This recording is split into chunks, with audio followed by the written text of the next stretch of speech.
Muy buenas tardes. Soy Alicia Stiebelberg, especialista en familias empresarias, miembro de comisión directiva IADEF y directora de la sede de Buenos Aires, organizadora del webinar de hoy, junto a mi colega Javier Faizusevic, quien estará a cargo junto conmigo moderando las preguntas. Agradecemos a todos los participantes que nos acompañan en cada Ateneo. Les cuento la dinámica y la agenda de hoy. Tendremos los micrófonos silenciados, el webinar será grabado, habrá 2 exposiciones de 20 minutos aproximadamente cada uno, se podrán hacer preguntas por escrito en Q&A. Brevemente les comento sobre el IADEF. ¿Quiénes somos? Somos una asociación sin fines de lucro, estamos celebrando nuestros primeros 10 años, somos referentes en el país para profesionales de la consultoría de empresa familiar, familias empresarias y entidades públicas y privadas. ¿Qué ofrecemos? Tenemos soluciones y servicios específicos para la empresa familiar y sus asesores. Nuestros 3 pilares son difusión, investigación y capacitación. Tenemos convenios de colaboración académica con distintos institutos y universidades en todo el país. Y también tenemos publicaciones especializadas. Hoy, además, queremos invitarlos especialmente a participar inscribiéndose en la entrega de los premios 2020 IADEF y la EF, Instituto Argentino de la Empresa Familiar y el Instituto Latinoamericano de la Empresa Familiar, que se realizará el lunes 5 de octubre a las 19 horas, y del 6 al 9 de octubre habrá interesantes paneles con empresarios familiares y autoridades en el marco de la celebración del Día Internacional de la Empresa Familiar. Será un evento virtual, de calidad profesional y con la calidez que nos caracteriza. Compartiremos al finalizar el evento de la entrega de premios un exclusivo vino de honor para socios y premiados. Entonces los esperamos el lunes 5 de octubre a las 19 horas y después con la semana extendida del 6 al 9 de octubre. Bueno, es un placer y un honor para mí anunciar el Ateneo de hoy, que es una doble celebración y presentación de libros. Uno que cumple 25 años de su primera edición, Pensar la herencia, del doctor Leonardo J. Glicky, y uno recién editado de la escribana Cintia Manis, Si lo hubiera previsto. Bueno, me gustaría, es un placer para mí tener este Ateneo de presentación de libros. Bueno, sucintamente voy a presentar a Leonardo en primer término, porque Leonardo es un gran productor de las letras, no solo de libros, de artículos, de especialidad. Bueno, la verdad que conozco bastante de su trayectoria y siempre tiene proyectos y temas novedosos, interesantes. Leonardo es abogado de la UBA, director de CAPS Consultores, director del programa de empresas familiares de la Universidad Torcuato Di Tella, es autor de 6 libros y numerosas participaciones en obras colectivas. Además, es director del Registro de Consultores Certificados del Instituto Argentino de la empresa familiar. Bueno, Leonardo, es un gusto. Vamos a hablar entonces de tu libro, que el 5 de octubre casualmente cumple 25 años de la primera edición. Bien. Bueno, Alicia, muchas gracias. Muchas gracias a todos ustedes por su presencia. Y bueno, 25 años y también otra cuestión que yo les diría que es muy simbólica. Hoy terminé de corregir la primera edición digital de Pensar la Herencia, que probablemente va a estar ya disponible en el mes de octubre, y que tiene la característica de que está actualizado ya con el Código Civil y Comercial, lo cual implicó hacer algunas modificaciones en el libro, no demasiado importantes porque al ser un libro de divulgación no es un libro técnico, es decir, que lo importante son los temas conceptuales más que su aplicación práctica, pero implicó ayornarse, porque en 25 años la sociedad cambió. Entonces, por ejemplo, en algunos capítulos había historias contadas de una manera tal que no respetaban el concepto actual de la perspectiva de género, entonces esto lo hemos adaptado. Y hoy me llamó la atención que había un ejemplo que era impublicable porque resulta que el ejemplo estaba basado en un tipo que tenía que comprarse un traje. Y esto de comprarse un traje ya pasó a la historia, ¿no es cierto? Entonces, bueno, tuvimos que adaptar el tipo de ropa que se va a comprar este heredante. Y aquí venimos un poco a profundizar ya en el libro, porque en realidad pensar la herencia es una actividad de heredantes. Es una actividad de cada uno de nosotros cuando tomamos conciencia de nuestra condición de mortales y cuando pensamos que algún día vamos a ser heredados, y entonces nos planteamos qué es lo que le vamos a dejar al mundo. Y al mundo le vamos a dejar a veces bienes materiales, a veces el testimonio de nuestra trayectoria, a veces un ejemplo de vida, y a veces el riesgo es que le dejemos conflictos, que le dejemos situaciones de pérdida y situaciones de dolor. Entonces de lo que se trata es de constituirnos en heredantes responsables, que nos animemos a pensar en el futuro posible y en lo que cada uno de nosotros va a hacer en relación a ese futuro.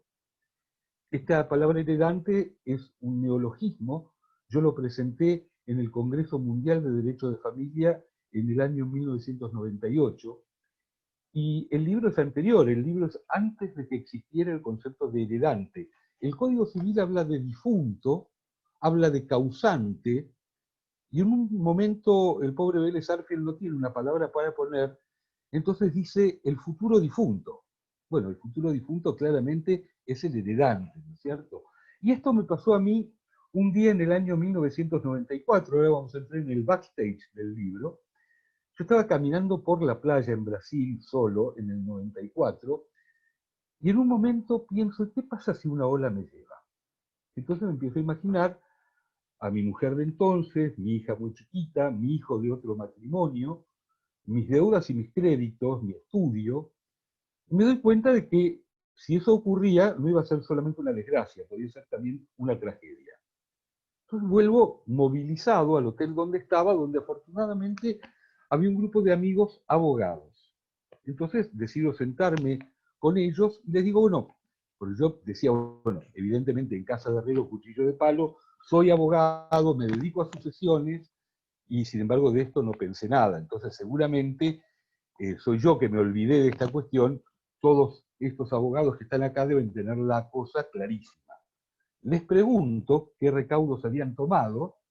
La respuesta fue que ninguno, todas personas de 35 o 45 años, no habían pensado nada de este tema. Y la más lúcida fue mi amiga María Alicia, que me dijo, Leo, lo que pasa es que de esto no se habla, de esto no se piensa. Y claro, si el libro se llama Pensar la herencia y no se llama De esto no se habla, es porque poco tiempo atrás había salido una película que justamente se llamaba de esa manera, De esto no se habla. Pero lo cierto es que en el año 94 no se hablaba de la herencia futura porque era sinónimo de codicia. O, mucho peor, era una especie de adelantamiento de una desgracia que iba a ocurrir. La idea era que esto iba a traer mala suerte. Entonces, Ese fue el desafío, escribir un libro basado en las historias que yo había vivido como profesional, donde las cosas habían terminado mal, lamentablemente en todas aquellas en las que yo intervine como profesional, aunque yo haya ganado el juicio, las cosas terminaron mal, porque a partir de la sentencia o a partir de la demanda, muchas veces hubo padres que no pudieron volver a hablar con sus hijos, o tíos que no vieron más a sus sobrinos, o empresas destruidas. Entonces, el desafío de pensar la herencia fue justamente imaginar todas aquellas cuestiones que habían ocurrido y que con una mirada diferente podrían haberse resuelto. Porque yo tenía todavía en esa época el recuerdo de una teoría que se estudiaba en derecho penal, que era la teoría de un tal Lombroso, que decía que el delincuente era alguien fácilmente imaginable, fácilmente identificable. ¿Por qué? Porque el delincuente tenía orejas puntiagudas, tenía una mirada torva, tenía la nariz de una forma determinada, y eso automáticamente lo iba a llevar a delinquir, y eso era lo que iba a permitir identificarlo. Bueno, mi conclusión fue que la teoría del Lombroso no era aplicable a los desastres sucesorios. Quienes hacían desastres sucesorios eran gente como uno, para mencionar otra película que conocemos. Gente aparentemente normal, muchas veces gente con muy buenas intenciones, pero que había cometido algún error grave. Y normalmente ese error grave había tenido que ver con sentirse inmortal o con minimizar los conflictos que había en su familia. Y en este momento quiero conectar, quiero de alguna manera asociar con una escena que viví cuando presenté otro libro mío, llamado Los Hermanos en la Empresa de Familia, que lo presenté en el IADEF, en el Instituto Argentino de la Empresa Familiar. Y cuando había terminado la presentación y ya estábamos en la parte de los bocaditos, yo a toda costa quería copa de champán en la mano y tratando de comer un bocadito, y de pronto se acerca una señora que a toda costa quería contarme su historia. Y bueno, yo no tuve más remedio que escucharla, y veo que la señora tenía mi libro en el regazo, lo había comprado y lo tenía consigo, y entonces me va contando la historia y cada vez el bocadito se me atragantaba más, hasta que en un momento le saqué el libro del regazo y le dije, señora, este libro no es para usted. Usted tiene que ir a consultar a un penalista, porque esta historia es una historia que no se puede resolver con todos los mecanismos de buena onda que yo propongo en la relación entre hermanos y que en general proponemos en la planificación sucesoria. Usted está frente a una situación de riesgo que incluso es riesgo vital, y por lo tanto yo no puedo incurrir en iatrogenia.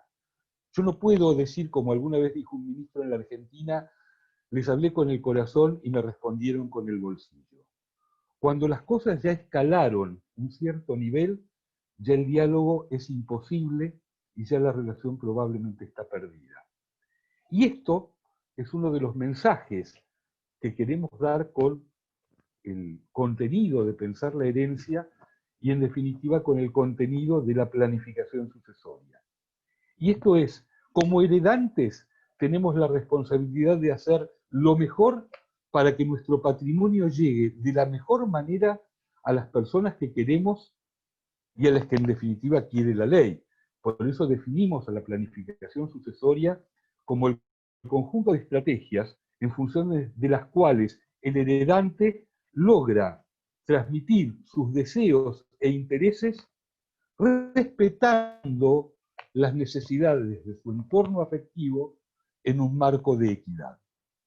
Y esta definición y este encuadre de planificación sucesoria es la clave para entender qué es lo que podemos hacer, a veces diría qué es lo que debemos hacer en función de esas necesidades, y qué es lo que no debemos hacer porque lo que vamos a generar es un daño mayor. Por eso, cuando conformamos el Consejo Argentino de Planificación Sucesoria y Asociación Civil, y en una primera etapa íbamos generando capítulos regionales, era obligatorio que en cada capítulo regional hubiera por lo menos algún profesional de la abogacía, algún notario, algún profesional de las ciencias económicas y algún profesional de la psicología. porque por definición la planificación sucesoria tiene un abordaje interdisciplinario. No se puede hacer planificación sucesoria desde el saber exclusivo de un área. Como yo decía en esas épocas, en las primeras charlas, un poco irónicamente para que se entendiera, que si uno consulta con un contador probablemente termine con una sociedad anónima, si uno consulta con un abogado quizás termine en un juicio, y si consulta con un cardiólogo quizás termine con un stent. Entonces lo mejor que uno puede hacer es manejarlo interdisciplinariamente y lograr que a partir del aporte de cada uno se llegue a una realidad que sea superadora. Y yo les decía, y esto es parte también del backstage, toda la resistencia que apareció con la planificación sucesoria por el tema de esto trae mala suerte, pensar en algo que mejor no pensemos y hablar los miles cuentos. Resulta que uno de los primeros contratos de capacitación que tuve por este tema fue para una compañía de seguros que había convocado a Buenos Aires a sus representantes más importantes de todo el país. Y estábamos en medio del desayuno, antes de la charla inicial, cuando escucho un cordobés muy simpático que contaba a sus colegas, y yo venía en el avión y el avión se movía, y yo estaba con este libro Pensar la herencia, y estaba con un miedo bárbaro, y dije, bueno, aquí me la regaló prácticamente con moño, porque de esto tenemos que hablar. Entonces lo primero que pregunté al iniciar este seminario fue si en el lugar estaban todos. Me dijeron que sí, que no faltaba nadie. Y les pregunté en qué habían llegado a este lugar, y algunos habían llegado en auto, otros en tren, otros en avión, y les dije, ¿y todos llegaron bien? Sí. ¿Y todos ustedes tienen el libro con ustedes? Sí, me dijeron. Bueno, entonces una conclusión, este libro trae buena suerte. ¿Tá? Entonces, tanto como podemos decir que hablar de esto trae mala suerte, con la misma seriedad y seguridad podemos decir que trae buena suerte. ¿Tá? Y en realidad la suerte no es algo que esté sola, la suerte hay que acompañarla con decisiones inteligentes, hay que acompañarla no repitiendo la estrategia del avestruz, o sea, no ocultando la cabeza debajo de la arena, creyendo que de esa forma las cosas no van a ocurrir, no procrastinando, no dejando que las cosas ocurran por sí mismos. Recuerdo una oportunidad con un señor que estaba en una situación muy complicada, y entonces yo le propongo un plan de trabajo y su respuesta fue, vamos a dejar que pase el verano. Yo digo, mire, ese justamente es el único problema que usted no tiene, porque el verano va a pasar solito. Pero ¿por qué no se ocupa de las cosas que realmente se tiene que ocupar? Este es quizás el mensaje que transmitimos a través de pensar la herencia y genéricamente del concepto de la planificación. Y les cuento que no fue un camino fácil. Fue un camino, sí, absolutamente desafiante, y como aquí está Cintia, que está presentando su primer libro, quiero decir especialmente que presentar un primer libro es abrir un camino. Es abrir un camino a los próximos libros, y es abrir un camino probablemente a una manera diferente de ejercer la profesión.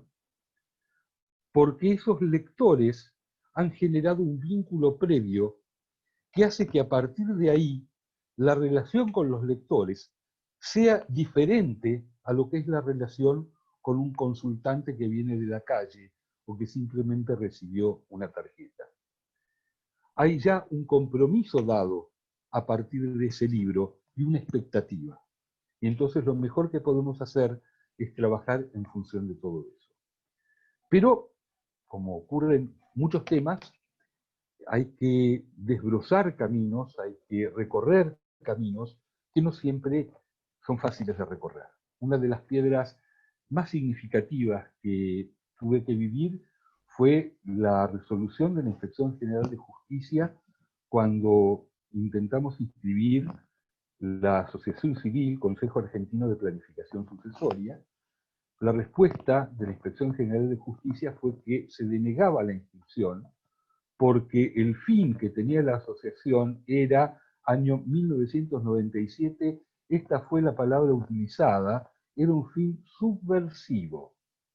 Porque lo que pretendíamos hacer, que era planificar respecto de la herencia, era ir contra las normas establecidas. era ir contra el Código Civil y que por lo tanto eso no podía permitirse y era contrario a los fines del Estado. Por supuesto, esta resolución de la Inspección General de Justicia fue apelada y tuvimos un fallo ejemplar de la Cámara de Apelaciones en lo Civil, Sala H, que ordenó la inscripción de la Asociación Consejo Argentino de Planificación Sucesoria un año después. Y luego hubo algunos temas interesantes con la difusión. Por ejemplo, una vez traigo relación con un distinguido librero y le cuento, bueno, ya en confianza, mira, el problema que yo tengo con mi libro Pensar la herencia es que los libreros no saben dónde ponerlo, porque resulta que es un libro de divulgación, entonces no saben si ponerlo con los libros de qué cosa. Entonces dice, bueno, esto será en algunas librerías berretas, en mi librería eso no pasa. Acá tenemos un tipo especializado en poner cada libro en el lugar que le corresponde. Y en ese mismo momento busca, ya él tenía computadora, busca, me dijiste, ¿cómo me dijiste que se llama? Pensar la herencia. Entonces busca y dice, bueno, algo falló porque lo pusimos entre los libros de biología.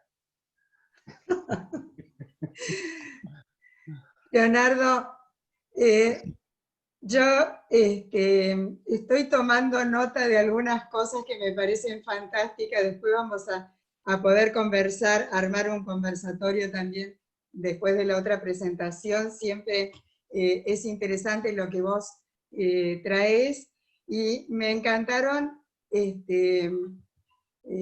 nombres y esto del el neologismo y desde dónde parte esto de pensar en un futuro difunto.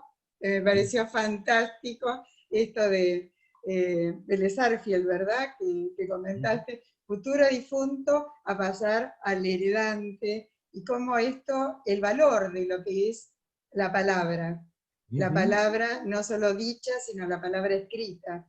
Y de esto que decías de esto no se habla, porque esto no se habla, pero que también hay, nos abarca a todos, a gente como uno, a gente como uno. O sea, estas cosas que fuiste diciendo de una manera tan rica acerca esta problemática a soluciones y nos llega con toda la fuerza a gente como uno. O sea que tenemos que estar pensando en estos temas, conversarlo, no solo pensar, conversar y planificar. Y más cuando justamente está involucrada la familia y la empresa, el patrimonio, la empresa y el patrimonio. Bueno, después vamos a seguir conversando, pero bueno, me gustaría también dar la bienvenida a Cintia Manis, que Cintia es escribana y autora del libro Si lo hubiera previsto. Se recibió de abogada en la Facultad de Derecho de la Universidad de Buenos Aires, en la UBA. Actualmente es titular de registro en la ciudad de Buenos Aires. Enfocó su carrera de escribana en barrios privados, clubes de campo y fideicomisos inmobiliarios. El tiempo y la experiencia la llevaron a prestar especial atención a la organización patrimonial. Allí encontró la inspiración para escribir su primer libro, Si lo hubiera previsto. O sea, estas importancias de los títulos, ¿no? Como lo planteamos, pensar la herencia, si lo hubiera previsto. Además trabaja con bancos públicos y privados. Bueno, Cintia, un placer tenerte con nosotros. Me encantó tu libro. Mucho éxito y bueno, ¿qué nos querés contar respecto de esta aventura? Porque comienza con una aventura, ¿no? Comienza, bueno, primero muchas gracias por la invitación, muchas gracias Leo, muchas gracias a tu audiencia por invitarme y por estar acá presentes y dedicar un rato de su tiempo para escucharnos. Ojalá hubiese sido una presentación con, así con un ágape como tuvo Leo, pero no es algo que estaba previsto. El año que Eh, viene. el año que viene, excelente. Bueno, Alicia, sí, surgió en... Bueno, el libro surge a partir de casos que me van llegando a la escribanía, todos complejos, que hablan sobre las situaciones patrimoniales que se complican y casos que no pudieron preverse, tanto así como convivientes, sociedades no disueltas, empresas que llegan a la quiebra, tal como comentó Leo antes, por no haber podido prever una sucesión patrimonial. Y esto surge también en un viaje a Machu Picchu, porque uno tiene el tiempo que le dedica a pensar, a meditar, a encontrarse con uno, qué es lo que hace. Y esto no es de ahora, esto viene de hace mucho tiempo también, el pedido por la primogenitura y la lucha también de quién sigue la sucesión patrimonial en su momento en las generaciones anteriores, y hoy tenemos el tema de las empresas. Voy a compartir pantalla.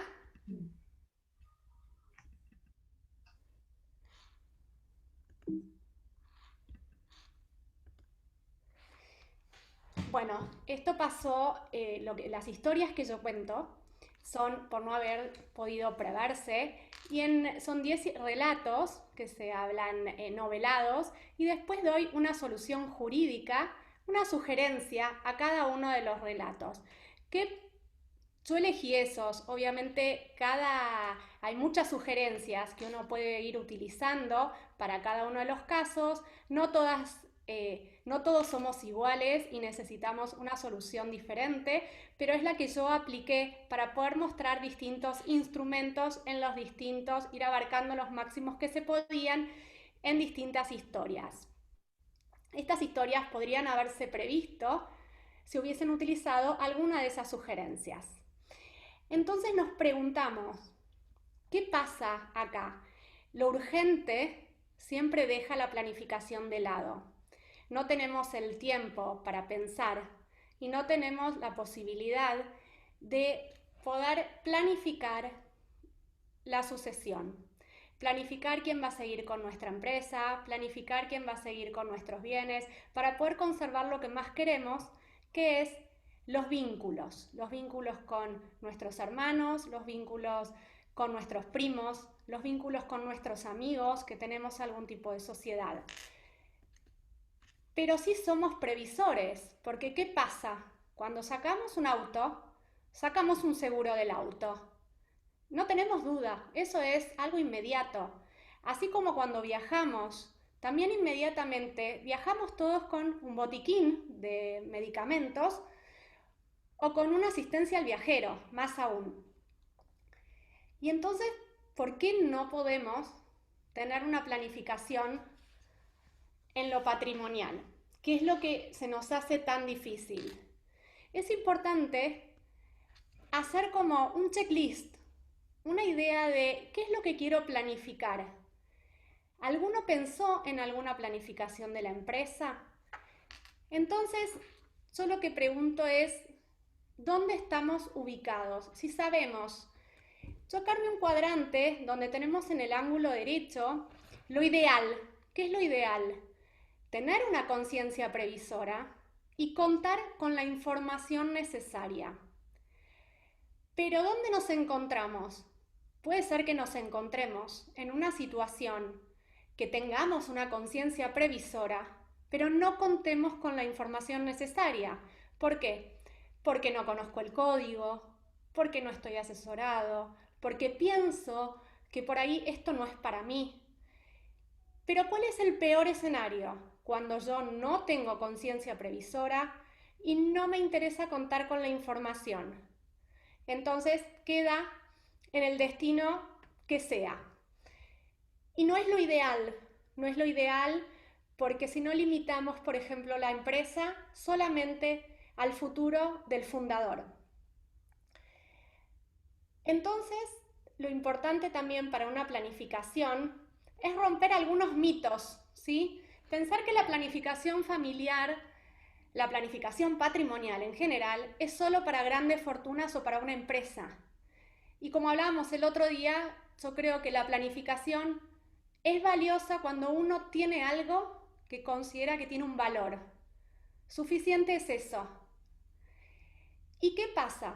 pensamos que la planificación patrimonial significa que tengo que delegar mis funciones y que voy a perder el poder sobre lo mío. Y no es así.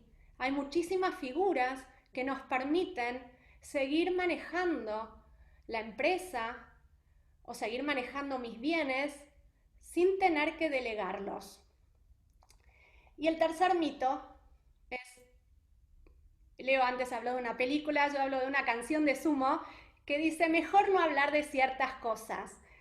Y yo digo, sí, mejor hablemos de ciertas cosas, porque hay que poner las cosas sobre la mesa, aunque esto nos traiga peleas, o uno piensa que hablar de determinadas cosas puede generar la inquietud del otro en, algo está pasando en nuestra pareja, o algo está pasando en nuestra familia, que me traes estos temas.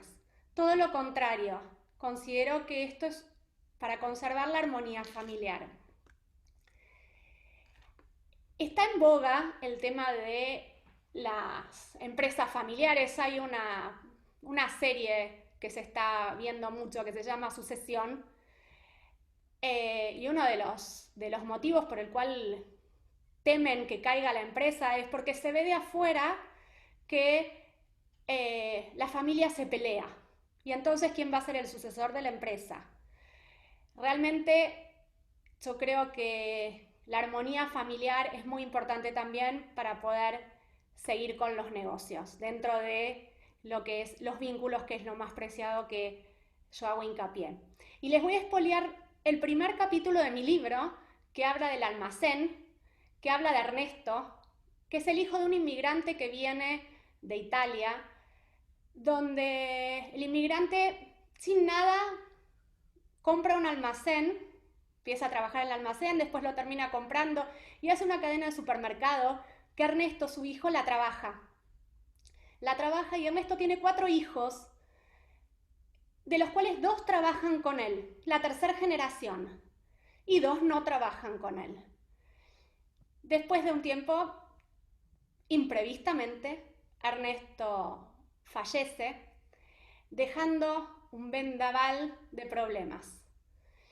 Una empresa sin tener un rumbo de quién la iba a manejar, 2 hijos que no se querían ocupar, pero querían la parte que le correspondía, 2 hijos que les interesaba continuar con la empresa, pero los otros no los dejaban, y una viuda desesperada porque sus hijos empezaban a pelear y no hablar, y los fines de semana que se encontraban siempre, dejaron de encontrarse, y ya no se hablaban, y les costaba hasta ver a sus propios nietos.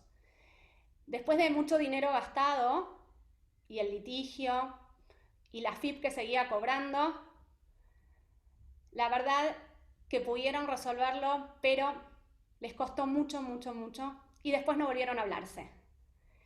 Entonces, si Ernesto hubiese podido prever esto, se hubiese preguntado qué hubiese querido proteger en la planificación patrimonial. Hubiese querido proteger su empresa, a los empleados que trabajaban ahí. ¿Y a quiénes?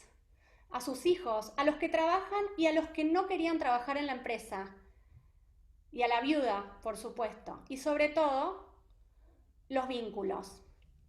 Y entonces, este círculo que nos une al cómo, que Alicia también lo menciona en su libro, y que el otro día mirándolo había hecho el mismo similar a lo que Alicia había comentado, que muy bien explicado está en su libro, que me encantó. Yo manejo en el cómo, que es la intersección de qué y quién, la rosa de los vientos, que los escribanos nos gusta cuando leemos planos y usamos la brújula. El cómo es, en este caso, los instrumentos que vamos a utilizar para poder conseguir que el qué y el quién fluyan. En el caso de Ernesto, mi sugerencia había sido el Pacto de Herencia Futura, que tuvo la modificación en el nuevo Código Civil y Comercial, donde protege el establecimiento comercial. Podríamos haber utilizado el fideicomiso de administración, donde también se puede delegar a un tercero la administración de los bienes en el caso que ninguno hubiese querido seguir, el protocolo de empresas con incorporación o manejo de la misma. En el caso que hubiesen sido condóminos, también se hubiese podido hacer un acuerdo de partición bajo condición suspensiva, en el caso que hubiésemos tenido una empresa con condóminos, o se hubiese podido pactar una indivisión forzosa, cosa de que la empresa no se divida por un plazo determinado. Estos son algunos de los instrumentos que se podrían haber utilizado para una empresa. Yo pienso que es muy importante tomar conciencia de los problemas, tomar conciencia de lo que nos puede pasar y tomar conciencia que la pandemia también nos viene a sorprender, que nada de lo que nos está pasando nos imaginábamos que podía pasar. Entonces, yo creo que hay que aprender, como dice el Talmud, hablan dos frases, pregunta ¿quién es sabio? Y dice, sabio es aquel que puede prever las consecuencias. Y en otra parte también pregunta, ¿quién es sabio? Sabio es aquel que puede aprender del otro. Yo creo que tenemos muchas cosas para aprender de los demás, de las experiencias de los otros. Y les dejo la última frase, que para mí es importante, que prever es importante, pero no es para condicionar el futuro, sino para dominar los riesgos y cuidar aquello que más queremos, que en este caso son los vínculos. Muchísimas gracias. Muchas gracias, Cintia. La verdad que es muy interesante y los casos que vos contás en tu libro, estos 10 casos, son todos muy entrañables, muy a flor de piel, podemos reconocerlos en gente que nos rodea, en empresas familiares que surgen, así como comentaste el primer caso, con ese sacrificio de no tener nada y después comprar en un supermercado y después que ingresan los hijos y la transmisión generacional. Y hay un montón de cuestiones que hacen a los vínculos y al aspecto patrimonial. Y cómo proteger, cómo cuidar a nuestros seres queridos, pero empezando por nosotros mismos. O sea que es una manera de querernos y de cuidarnos nosotros también. Había seguramente, nosotros ahora vamos a abrir un poco a preguntas, pero también a un conversatorio que queremos que me parece que puede ser muy rico, de cada uno que pueda comentar qué le impactó o qué preguntas le haría Cintia a Leonardo o Leonardo a Cintia, o los presentes, porque vemos que hay muchos que son de distintas disciplinas, tenemos participantes que son algunos de las ciencias económicas, otras de las ciencias jurídicas, tenemos empresarios familiares, tenemos gente que también está en planificación, o sea que despertó interés desde distintos ángulos. ¿Por qué? Porque todos somos heredantes y porque de alguna manera también deberíamos una pregunta, deberíamos o cómo deberíamos planificar, porque se dice, bueno, planifiquemos, pero ¿cómo? ¿Cuándo? No sé, lo dejo abierto para conversar. Yo creo que el cuándo es, como hablábamos el otro día, es desde que uno considera que tiene algo valioso para cuidar. Ese es el momento que uno se da cuenta que tiene algo valioso para proteger. Entonces, y los vínculos, ¿no? Para que si uno tiene varios hijos o tiene una esposa o un conviviente, es suficiente dejar las cosas por escritas, ¿sí? Para que el otro, para resguardar al otro y resguardar lo que uno tiene. No importa la edad que uno tenga tampoco. ¿Vos qué pensás, Leonardo? Y el complemento de lo que dice Cintia desde lo personal es cuando nos bajamos de la omnipotencia. Quiero leerles, porque a mí siempre me impactó mucho, un poema que de casualidad escuché pocos meses antes de editar Pensar la herencia, y que es el poema que inspira el libro. Y dice: yo, omnipotente, poderoso y vasto, vivo, camino, hablo y respiro porque quiero. Y porque quiero veo las cosas de uno u otro modo, y vuelo con alas azules, blancas o negras, porque quiero. Y miro el sol en todas sus dimensiones, porque quiero. Y luego lo veo cúbico y verde, porque quiero. Y le digo que se vaya y el sol se va. Y todo porque quiero. Pero yo, omnipotente, poderoso y vasto, no quiero morir. Y muero.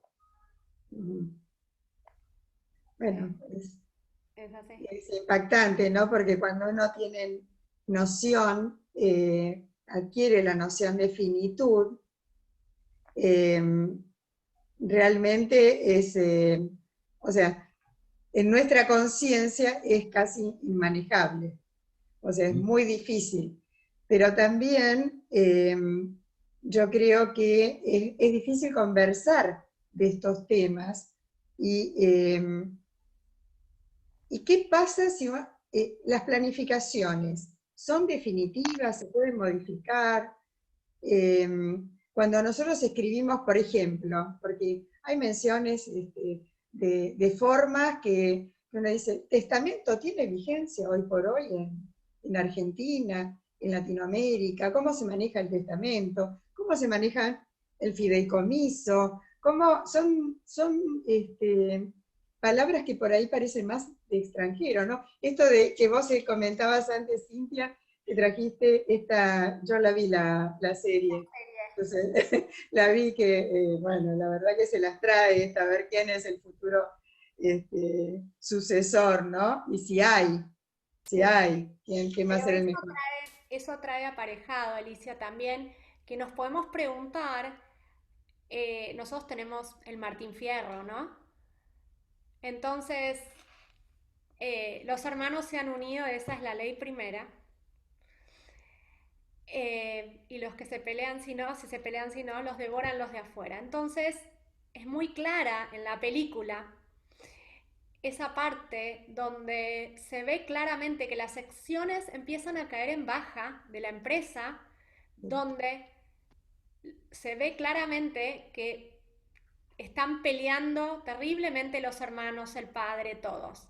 Entonces es tan claro cuando la unidad familiar, la armonía familiar, es importante, como hablábamos recién, para tomar conciencia en la planificación, cuidarse, cuidar a los otros y también una forma de los negocios, ¿no? Porque cuando uno quiere contratar también con la continuidad de esa empresa.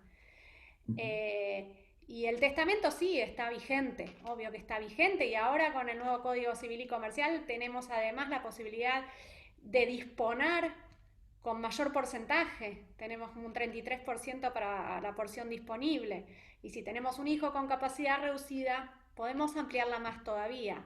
Entonces, yo creo que tenemos un montón de herramientas para empezar a adelantarnos y a planificar, ¿sí? Bueno, y Yo vos, le voy a dar un centro a los asesores de seguro de vida que nos están escuchando.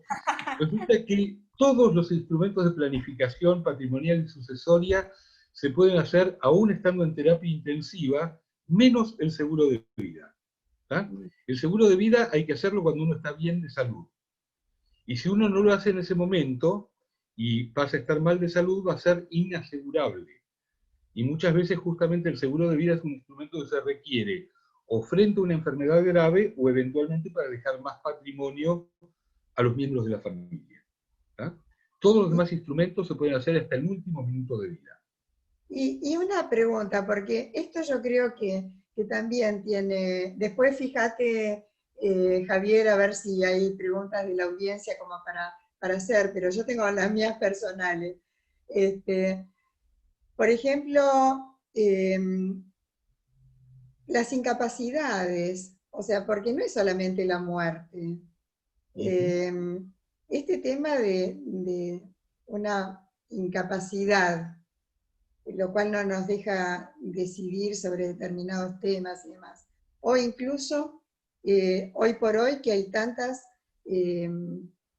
familias, que son familias ensambladas o familias que tienen hijos de varias parejas, o algunos, Cintia comentó los convivientes. Sí. O sea, es tan compleja, tan vasto todo esto, ¿cómo es el instrumento adecuado? ¿Quién nos asesora? ¿Cómo podemos manejar esto? ¿Cómo tenemos acceso a pensar en estos instrumentos jurídicos?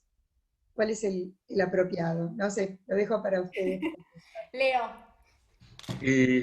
Bueno, en realidad, mi práctica inicial para llegar a la consultoría en empresa familiar fue fundamentalmente la consultoría en planificación sucesoria.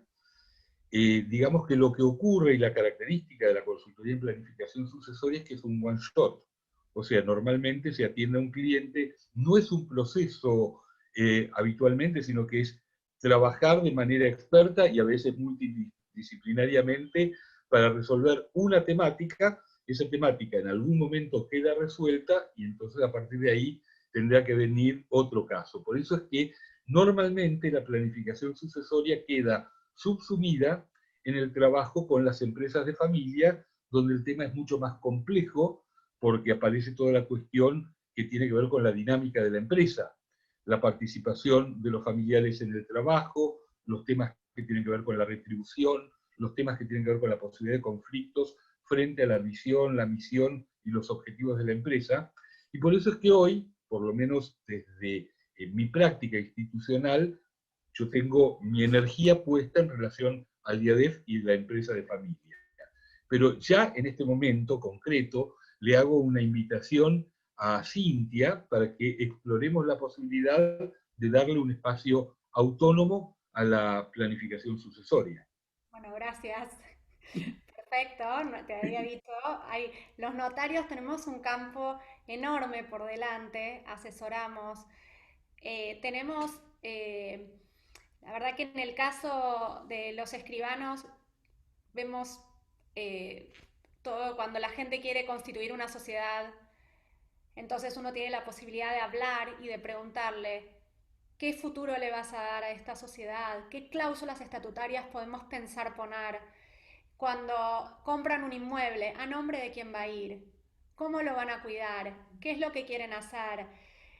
Cada vez que tenemos la posibilidad de participar en una escritura, hacemos el asesoramiento, o sea que es constante. Y la verdad que nos encontramos con, como en todos los casos, gente que realmente tiene ganas de pensar, de planificar, de adelantarse. Y bueno, hay gente que dentro del cuadrante que presenté lo deja pasar para charlar por ahí en otro momento. Pero es muy interesante y es un desafío que tenemos para poder hablar con la gente que se acerca para ver qué es lo que quieren, ¿no? Y asesorarlos. Claro. Aceptado, Javier, me encantó, buenísimo. gracias, Cintia. Javier, creo que tenemos algunas preguntas. Sí, cómo no. Buenas tardes a todos. Un poco me gustaría preguntar, tomando estos 25 años de pensar la herencia, hubo cambios en la sociedad y también hubo cambios en la vejez también, digamos, se extendió el tiempo de vida, empieza a pensarse distinto a la tercera edad, de disfrute, la cuarta edad, que también se habla ahora. ¿Sigue habiendo los mismos tabúes? ¿Sigue siendo igual de difícil? Resulta que cuando yo empecé con el concepto de planificación sucesoria, un publicista muy conocido me dijo, esto no va a andar porque vos estás convocando a hablar de la muerte. Pasó el tiempo y me di cuenta que la principal dificultad para trabajar el tema no era la palabra sucesoria, sino la palabra planificación. Porque el argentino del siglo XX no planificaba y veía como casi un orgullo no planificar. Recuerden un cuento de Fontana Rosa llamado Lo atamos con alambre. Y el argentino era el improvisador piola que frente a cualquier contingencia la resolvía. Y lo que decíamos los argentinos, yo fui taxista a los 21 años, y un comentario que se escuchaba en mi taxi era, si un alemán tiene que vivir las cosas que vivimos los argentinos, se pega un tiro. ¿Tá? ¿Por qué? Porque los argentinos estamos muy habituados a que vengan contingencias y en base a ellas improvisar. Entonces ocurría en el siglo XX que improvisar era visto como un valor. Se vino el siglo XXI, con el siglo XXI vino la informática, y por lo tanto, y casi les diría, después del golpe que implicó en el 2001, y luego de que la sociedad entendió que tenía que meterse en el mundo informático, ciertas cosas nos vienen, yo les diría, preplanificadas, como por ejemplo el calendario, como por ejemplo los horarios de las reuniones de Zoom, que no pueden ser a las 8:12, son a las 8:15 o a las 8:30. Es decir, que hay alguien que planificó por nosotros y nosotros tuvimos que comprar ese modelo. Esto lleva a que hoy la palabra planificación sea una palabra prestigiada en la sociedad. No todos están en condiciones de hacerlo, pero sí hay un valor planificación que nos permite ser mucho más optimistas respecto del futuro. Me parece que... perdón, Adelante, perdón. adelante, Cintia. No, adelante, Cintia. Me parece, para complementar lo que dice Leo, que la modificación al Código Civil y Comercial abre una cantidad de instrumentos con posibilidad de planificación. Tanto el régimen matrimonial, cuando da la opción de separación de bienes y no tener solamente el régimen de ganancialidad, el pacto regulador para convivientes nos muestra, o el pacto de herencia futura, como lo hablamos, nos muestra que hay un horizonte para poder planificar. Entonces, si tengo un conviviente, tengo la opción de hacer un pacto regulador. Si me voy a casar, tengo la opción de hacer una separación de bienes, y si tengo una empresa, tengo la opción de hacer un pacto de herencia futura, con lo cual nos abre un montón de abanicos más que muestra el código. Estos son los tres que me vienen ahora a la mente, pero nos muestran estas herramientas que ya nos están hablando de que podemos planificar. Entonces me parece que también tiene que ver un poco con que empezamos a hablar ya de estos temas con un código más ayornado. Sí. ¿Otra pregunta, Javier? Hay una pregunta para Cintia, y que me pareció muy interesante, el cuadrante que mostraste en la presentación, y un poco pensar si es difícil llegar al cuadrante de información y conciencia. Bueno, por eso parte de lo que hablaba Leo antes, que esto creo que tiene que ver con la interdisciplina de varias herramientas que tenemos que tener la conciencia previsora, que es el deseo que tenemos de la planificación, sumado a adquirir la información necesaria, trabajar para eso, trabajar, asesorarse, ir a los asesores para que ayuden desde cualquier ámbito, contable, notarial, abogado, psicólogos, para poder trabajar en la información necesaria para llegar al objetivo que queremos sobre la planificación y tomar. Pero lo importante es que si uno ya tomó conciencia, ya está un paso adelante, ya tenemos mucho terreno ganado. Sí, después lograr ese espacio de conversación donde se puedan llegar a acuerdos. Y mi pregunta ¿quiénes participarían en, por ejemplo, en la planificación? ¿Participa toda la familia? ¿Participa en el caso de una empresa familiar? ¿Y cómo se organiza estas cuestiones? ¿Quién decide? ¿Hay un deseo? Aparte de la información, aparte de esta toma de conciencia, y me gustó el tema que menciona Cintia también de la brújula, porque para planificar, a ver a dónde quiero ir, necesito una orientación, algo. Pero ¿quién toma las decisiones? ¿El deseo? ¿La jurisprudencia? Voy a contar la historia al revés para que quede claro. Una vez me llama un señor recomendado por un profesor mío de la facultad. Para mí era un orgullo atender a alguien recomendado por este querido profesor, y por teléfono me dice que quería hacer una planificación sucesoria. En ese momento la frase no se usaba, entonces entiendo que mi profesor se lo había explicado a fondo. Entonces le explico, de acuerdo a las pocas cosas que me dijo, que yo iba a necesitar tener una charla a fondo con él, pero también con sus hijas de diferentes matrimonios, y con su esposa, con la cual se había casado en México. Me dijo que de ninguna manera, que él tenía claro lo que había que hacer y que por lo tanto me estaba llamando para contratarme para que yo lo hiciera. Bueno, el tema quedó ahí y quiso el destino que yo me enterara de la muerte de este hombre por relato de su suegro, que era cliente mío. Absoluta casualidad. Bueno, el juicio sucesorio de este señor duró 12 años. Resulta que su esposa, casada en México, en realidad no estaba casada, era concubina, y por lo tanto los derechos hereditarios que creía tener no los tenía, pero el señor se había olvidado de divorciarse en la Argentina. Bueno, en síntesis, un verdadero desastre. La forma de prever ese desastre hubiera sido poder hablar con cada uno de los miembros de la familia para poder llegar a un acuerdo. Claro, el tema, lo que vos decís, Leonardo, y me parece que Cintia también pone claramente en los casos, presenta el caso y después la sugerencia. O sea, como que está el caso desplegado y la sugerencia, y una cosa que tiene muchísima importancia, creo, que es el tiempo y el cambio al cual estamos sometidos todos tanto en lo personal como en lo familiar, como en la empresa o en los negocios. O sea, hay tiempo y cambio. O sea, no es lo mismo una decisión. Por eso yo les preguntaba si esto permanece en el tiempo o puede sufrir modificaciones. Estos instrumentos se pueden ir modificando a partir del tiempo y el cambio, los cambios. ¿Quieren contestar, por favor? El pacto de herencia futura, que es uno de los casos que está planteado, que la firma, el firmante, digamos, de la decisión de hacer el pacto de herencia futura, conservación del establecimiento comercial, lo hace el titular. Pero se recomienda que firmen todos, para que haya el día de mañana un consenso en la decisión, inclusive las esposas.